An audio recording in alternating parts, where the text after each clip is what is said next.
Chapter 6. Inside, a large, ugly woman sat with a baby in her arms. There was a cook by the fire, and there was food on the table. Near the fire, there was a large cat with a big smile. This smile went from ear to ear on its face. "I think that woman is the Duchess," thought Alice. "Can girls speak to duchesses?" she wondered. But the Duchess did not say anything to her, so Alice asked, "Please, why is your cat smiling?" "Because it's a Cheshire cat, that's why," said the Duchess. "So Cheshire cats can smile. I didn't know that," said Alice. "You don't know much," said the Duchess. "That's not very polite," thought Alice. She started to say something. Suddenly, the cook threw a plate at the Duchess. The Duchess didn't move. The cook threw more things, plates, cups, spoons. Some of them hit the Duchess and the baby. The Duchess did nothing, but the baby started to cry. "Oh, don't throw things at the baby," cried Alice. "You'll hit its pretty nose." "You be quiet, it isn't your baby," the Duchess shouted. She began to sing to it. These were the words of the song. "Be angry with your little boy and hit him when he cries. He has to know that he's a child. He's really not your size." The cook sang the song too. When they finished, they sang it again. The Duchess started to throw the baby up and down. At the end of the song, she threw the baby to Alice. "Here, you can have it now," Sight said. "I have to get ready. I'm going to see the Queen." The cook threw another plate at the Duchess. It didn't hit her, but she left the room quickly. Alice looked at the baby. It was a strange little thing and not very pretty. She took it outside. "I'll have to take this child away from here or they'll kill it," she thought. The baby made a strange little sound and she looked at it again. "Its nose is changing," she cried. She looked at it very carefully. "Its face is changing, everything is changing. Oh, it's not a baby anymore, it's a pig." It was very strange, but the baby was now a pig. "What am I going to do with it?" Alice thought. The pig made another louder sound. Alice put the little animal down and it ran happily away into the wood. "It wasn't a pretty baby, but it's quite a pretty pig," thought Alice. She looked round her and jumped. The Cheshire cat was up in one of the trees. The cat smiled at Alice. "It looks kind, but perhaps it will get angry. They all get angry in this place," thought Alice. So she spoke to it very politely. "Cheshire cat, dear," she said. The cat's smile got bigger. "Please, can you help me? I want to go somewhere new," said Alice. "Where do you want to go?" asked the cat. "Somewhere different," Alice said. "Somewhere different," repeated the cat. It thought for a minute or two. Then it said, "Walk that way and you'll come to a house. A man lives there. He makes hats and he's very strange. We call him the Mad Hatter." "But I don't want to meet a strange man," said Alice. The cat didn't answer her. It said, "Walk this way and you'll find the March Hare. He's strange too." "But I told you I don't want to meet strange animals." "Oh, you can't help that," said the cat. "We're all strange here. I'm strange. You're strange." "How do you know I'm strange?" asked Alice. "Of course you are," the cat said. "Everybody's strange here. I'm very strange. I laugh when I'm sad and I cry when I'm happy. That's strange. Are you going to see the Queen today? She's quite strange too." "I'd like to see the Queen," Alice said, "but I haven't got an invitation." "You'll see me in the Queen's garden," said the Cheshire cat, and vanished. "That's strange, but not very strange," thought Alice. She waited for 2 minutes, and the cat came back again. "What happened to the baby?" it asked. "It changed into a pig," Alice said. I knew it, said the cat and vanished again. Alice stayed under the tree for a short time. Perhaps it will come back again, she thought. But it didn't. I think I'll go and visit the March Hare, said Alice. She started to walk to his home. After some minutes, she heard a sound. She looked up, and there was the Cheshire Cat in a tree. A different tree. Did you say pig? Asked the cat. Yes, Alice answered. Then she said, Cheshire Cat. 1 minute you vanish, and the next minute you're there again. I don't like it. I know, said the cat. And this time it vanished quite slowly. First its body went, then its legs. Then all of it vanished, and there was only its smile. There are a lot of cats without a smile, but a smile without a cat. Now that's very strange, Alice said. Slowly the Cheshire Cat's smile vanished too, and Alice began to walk again. She saw the March Hare's house through the trees. It was bigger than the Duchess's house. Alice ate some of the white mushrooms. She got bigger again. In a short time she was about 60 centimeters high. She felt afraid but walked to the house. I hope the March Hare isn't too strange, she thought. Chapter 7. There was a tree in front of the house. Under the tree was a big table with a lot of chairs round it. But there were only 3 at the table: the Mad Hatter, the March Hare, and a large brown mouse. The mouse sat between the Mad Hatter and the March Hare. It was asleep, so they talked over its head. When they saw Alice, they cried, No, no, you can't sit here. There isn't a place for you. There are a lot of places, Alice said. She sat down in a chair at one end of the table. Have some wine, the Mad Hatter said politely. Alice looked round the table, but there was only tea. I don't see any wine, she answered. There isn't any, said the March Hare. Then why did you say, have some wine? It wasn't very polite of you, Alice said angrily. We didn't invite you to tea, but you came. That wasn't very polite of you, said the March Hare. No, it wasn't. Cut your hair, said the Mad Hatter. Oh, be quiet, said Alice. The Mad Hatter opened his eyes very wide, but he said nothing. Then he took out his watch and looked at it. What day is it? He asked. Alice thought for a little. Wednesday, I think, she said. My watch says Monday, the Mad Hatter said. You see, I was right. Butter isn't good for a watch. He looked angrily at the March Hare. But it was the best butter, answered the March Hare. Yes, but you put it in with the bread knife. Perhaps some bread got in. The March Hare took the watch from the Mad Hatter and looked at it sadly. Then he put it in his tea. He took it out and looked at it again. It was the best butter, you know, he repeated. Alice looked at the watch.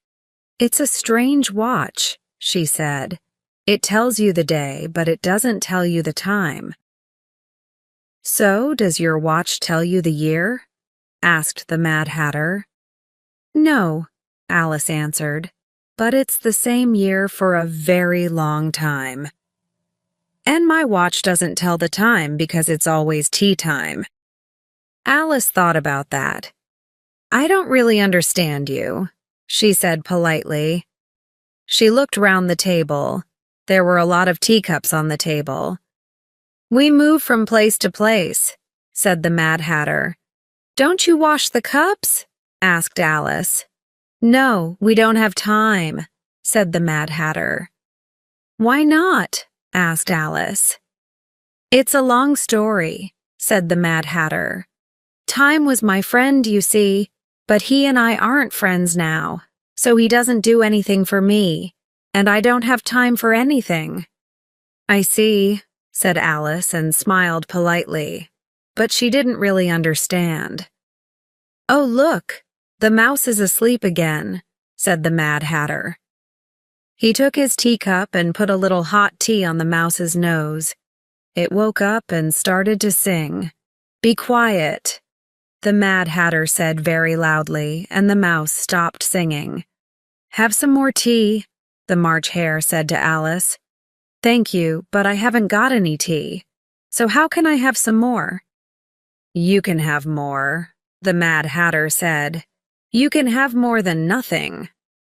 "I don't think," Alice began. "Then don't speak," the Mad Hatter said. Alice got up angrily and walked away from the table into the woods. "Perhaps they'll call me back," she thought, "and then they'll be nice to me and give me some tea and bread and butter." But they didn't say anything. When she looked back, the mouse was asleep with its head on its plate. "I'll never go there again," Alice said. "That was a stupid tea party." She looked round and saw a door in one of the trees. "A door in a tree? That's strange," she thought, and she opened the door and went inside. "Oh, good," she cried. She was back in the long room near the little table. "I'm small now. I can get through the little door into the garden." The key was on the table. She took it and opened the little door. Then she ate some of the brown mushroom. She started to get smaller. When she was about 30 centimeters high, she walked through the door into the garden. Chapter 8. Near Alice was a small tree with flowers on it. There were 3 gardeners by the tree.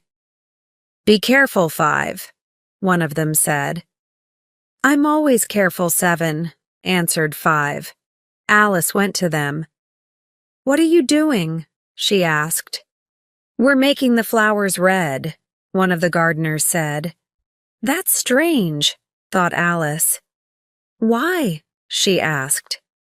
The 3 men looked unhappy. "You tell her, 7, 5 said. "No," said 7. "You tell her to." "Well, miss, the Queen wanted trees with red flowers on them. But this tree's got white flowers. We don't want the Queen to see it. She'll be very angry and cut off our heads. So we're making the flowers red before she sees them." "Oh no," 5 shouted suddenly. "The Queen! The Queen!" The 3 gardeners fell to the ground with their faces down. Alice heard the sound of many feet and turned round. "Oh, good," she thought. "Now I'll see the Queen." First, 10 men with clubs in their hands came into the garden. Next came the king's men. There were 10 of them, and they had red diamonds on their clothes. The children of the king and queen came next, all with red hearts. After them, there were a lot more people. Most of them were kings and queens. The White Rabbit was there, but he didn't see Alice. The Knave of Hearts came next. Last of all were the King and Queen of Hearts. When these people saw Alice, they all stopped. The Queen said to the Knave of Hearts, "Who is this?" The Knave of Hearts didn't know, so he smiled and said nothing. "Stupid man," shouted the Queen. She turned to Alice and said, "What's your name, child?" "My name is Alice, madam," Alice answered. She didn't feel very afraid of the Queen. "They're only cards," she thought. The Queen looked at the gardeners. They were on the ground and she couldn't see their faces. "Who are these men?" she asked. "Don't ask me, I don't know," answered Alice, not very politely. The Queen's face got redder and redder. She looked at Alice and shouted, "Cut off her head, cut!" "Oh, be quiet," said Alice. The Queen stopped shouting. The King put his hand on her arm. He said quietly, "Don't be angry, my dear. She's only a child." The Queen turned away from him angrily. "Turn those men over," she said to the Knave of Hearts. The knave did this very carefully with one foot. "Get up," the Queen shouted. The 3 gardeners jumped up. The queen turned to the little tree and looked at it carefully. "What's wrong with these flowers?" she asked the gardeners. "Well, you see, madam," said two. "They were white and—" The queen looked from the flowers to the men. "I see," she said. "Cut off their heads." Everybody started walking again.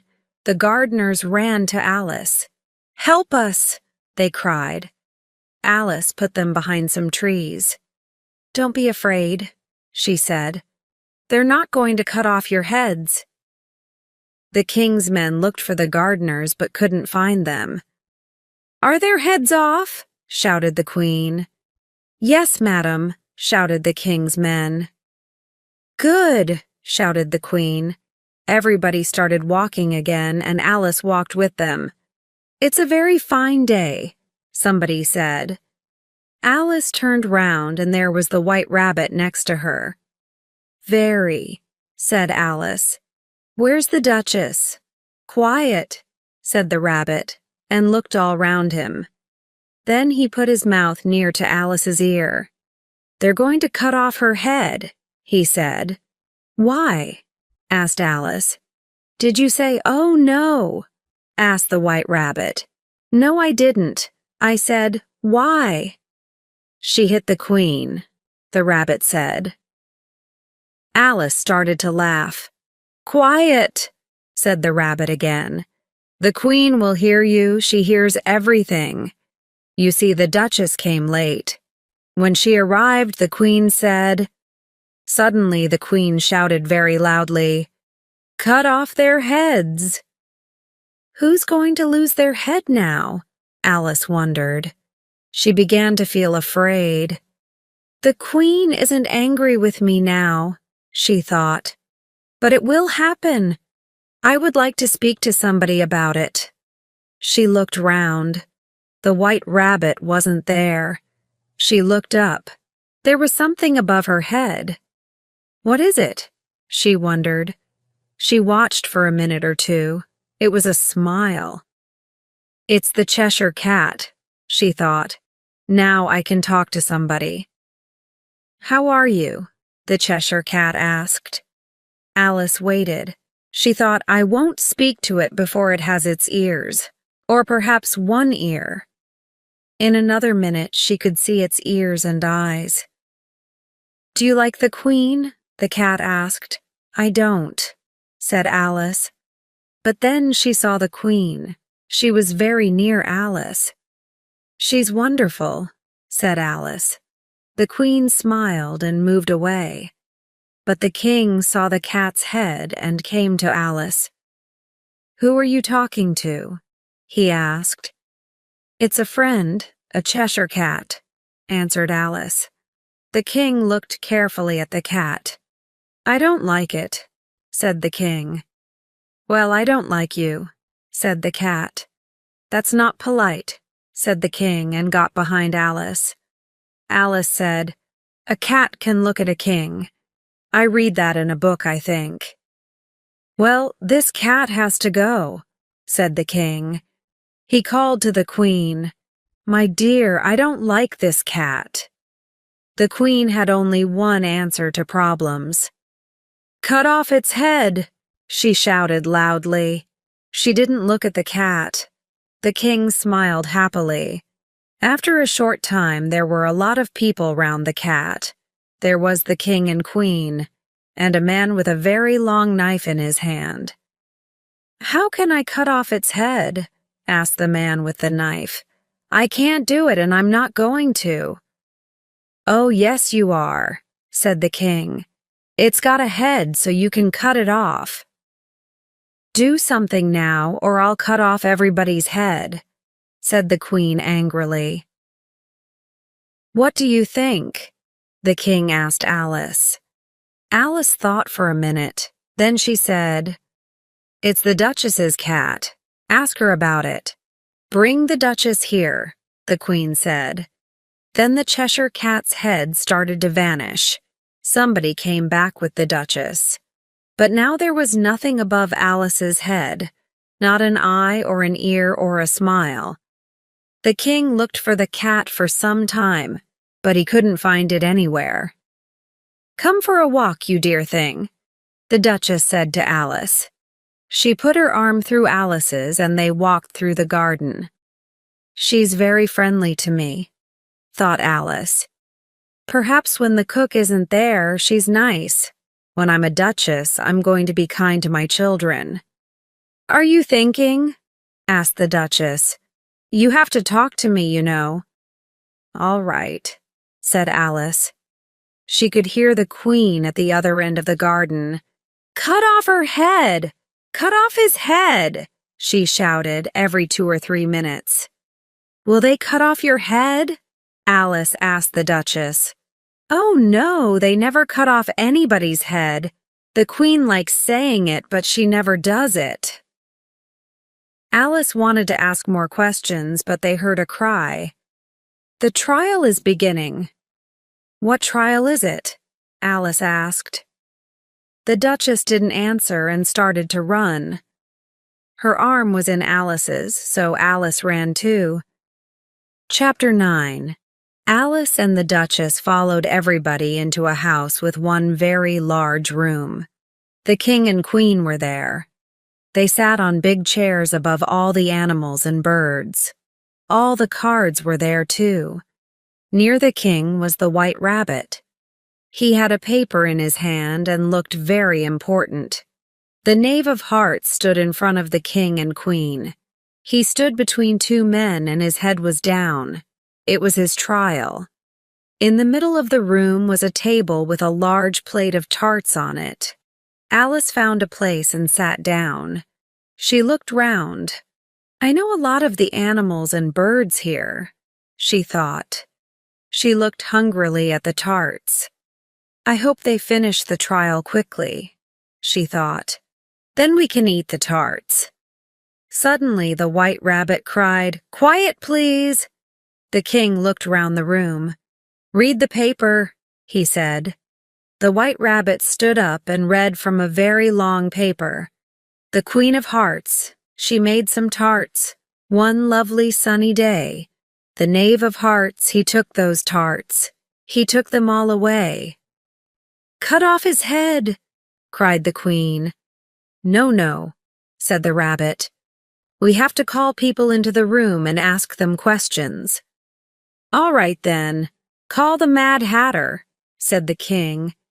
The Mad Hatter came into the room. He had a teacup in one hand and some bread and butter in the other hand. "Why did you call me?" "I wanted to finish my tea," he said.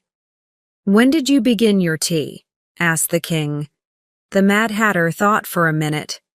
The March Hare and the Mouse were quite near him, and he looked at them for ideas. Then he said, "March the 14th, I think." "15th," said the March Hare. "16th," said the Mouse. "Write that down," said the king to the White Rabbit. Then he said to the Mad Hatter, "Take off your hat." "It isn't mine," said the Mad Hatter. "Oh, so you took it from somebody, you bad man," said the king. "No, no, I sell hats." "I'm a hatter," answered the Mad Hatter. He looked very afraid. "Don't be afraid or I'll cut off your head," said the king. "I'm not a bad man," the Mad Hatter cried. "But the March Hare told me—" "I didn't," the March Hare said quickly. "Well, the Mouse said." The Mad Hatter stopped and looked at the Mouse. But the Mouse didn't say anything because he was asleep. "After that," said the Mad Hatter, "I cut some more bread and butter." "But what did the Mouse say?" asked the king. "I can't remember," the Mad Hatter said. "You have to remember," the king said, "or I'll cut off your head." "I'm a good man, sir," the unhappy Mad Hatter began, but the king wasn't interested now. "You can go," he said to the Mad Hatter. The Mad Hatter ran out of the room. "Take his head off outside," shouted the Queen. 2 men ran after him, but the Mad Hatter ran very fast and they could not catch him. Alice did not feel very well. "What's wrong with me?" she wondered. And then she understood. "I'm getting bigger again," she thought. She was between the Duchess and the mouse. "You're hurting me," the Duchess said. "I can't do anything," said Alice. "I'm getting bigger." "You can't get bigger here," said the mouse. "Yes, I can," said Alice. "You're getting bigger too." "Yes, but not as fast as you," said the mouse. He got up and sat in a different place. "Call the next person," said the king. The next person came in. It was the Duchess's cook. The king looked at her. "What do you know about these tarts?" he asked. The cook didn't answer. "Speak," said the king. "No," said the cook. "Ask her some questions," the White Rabbit said to the king. All right, said the king. "What was in those tarts?" "Fish," said the cook. "Don't be stupid," said the king. "Call the next person." Alice looked round. Who can it be? She wondered. The White Rabbit looked at his paper and read the next name. Alice. Chapter 10. "Here!" cried Alice and stood up quickly. But she was tall now, and chairs, tables, and people fell here, there, and everywhere. "Put everything and everybody back," said the king loudly. Alice put them all back in their places. Then the king asked, "What do you know about these tarts?" "Nothing," answered Alice. "That's very important," said the king. "You mean unimportant, sir," said the White Rabbit. "Unimportant, of course," said the king. "Important, unimportant, important, unimportant," he repeated. He looked at Alice carefully. He took a book and read from it. "Alice is more than a kilometer high, so she has to leave the room," he said. "I'm not more than a kilometer high," Alice began. "You are," said the king. "More than 2 kilometers high," said the queen. "Well, I'm not leaving this room," said Alice. The king's face went white. "Cut off her head!" shouted the queen. Nobody moved. "You stupid woman," said Alice. She was very large now, and she wasn't afraid of anybody. "Cut off her head!" shouted the queen. "Don't be stupid," Alice said. "Who's afraid of you? I'm not. You're only cards." The cards, all 52 of them, came down on top of Alice. She felt afraid and angry and started to fight them. Then she opened her eyes. She saw a tree, a big old tree. She was under it next to her sister. Her sister's hand was on her hair. "Wake up, Alice, dear," her sister said. "You slept for a long time." "Oh," said Alice, and then she understood. She sat up and told her sister about the White Rabbit and the rabbit hole. When she finished her story, her sister laughed. "Let's go home to tea," she said. "It's getting late." "Oh, yes, I'd like some tea," cried Alice. And she got up and ran home.